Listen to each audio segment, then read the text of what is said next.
Değerli izləyicilər, videonu bəyənib kanala abunə olun ki, hər kəs son xəbərlərdən anında məlumatlansın. Bakıda küçələrdə dilənçilik edən və salfet satan yeniyetmə qızların görüntüləri sosial şəbəkələrdə maraqla qarşılanıb.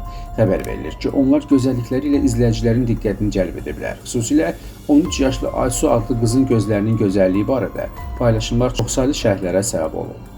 Məlumata görə, o təsadüfən bloger və aparıcı Nail Kəmərlinin qarşısına çıxıb. Nail Kəmərli həmin anları izləyiciləri ilə bölüşərək qızın təbii gözəlliyini vurğulayıb və onun taleyi üçün kömək istəyib. Bir aydan çox küçələrdə qalan başına oyunlar gələn qız isə sığınacaq istəyib. Hətta onun valideynləri tərəfindən döyüldüyü də iddia olunub. Gənc qızın dəyişim görüntüləri isə ayrı geniş müzakirələrə səbəb olub.